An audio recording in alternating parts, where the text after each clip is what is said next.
Olá pessoal, eu sou o Lucas Cavalheiro da Escola de Fotógrafos. No vídeo de hoje daremos dicas de como usar o flash, mas hoje em cima da câmera.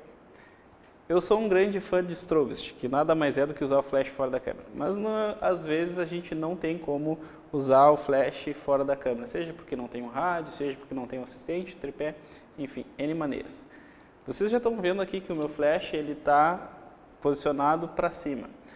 Usar o flash rebatido é bem interessante, certo? A gente transforma o nosso flash, que é desse tamanho, uma fonte de luz pequena, numa fonte de luz grande. Por exemplo, o teto, se o teto for numa cor interessante, como um branco, seja um begezinho, porque quando ele rebate, ele volta com a cor do teto.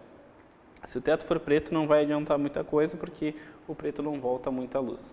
Então, a gente transforma a nossa fonte de luz, que é uma fonte de luz pequena, numa fonte de luz grande e a luz fica então mais suave.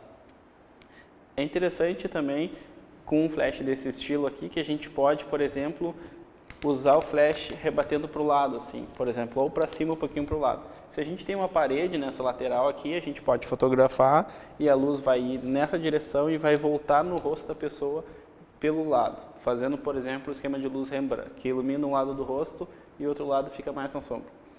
Não é interessante usar o flash dessa maneira aqui, flash direto alinhado com a lente. Por quê? Porque vai iluminar o rosto da pessoa com a mesma quantidade de luz dos dois lados.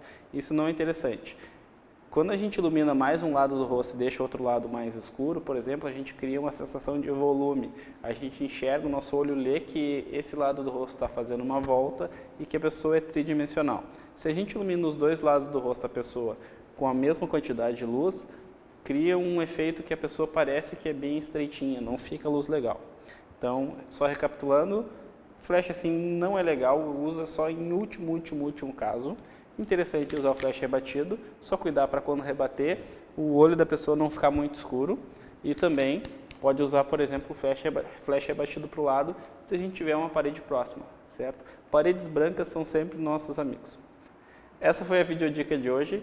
Se gostou, dá um curtida aqui e compartilhe o conhecimento. Até a próxima!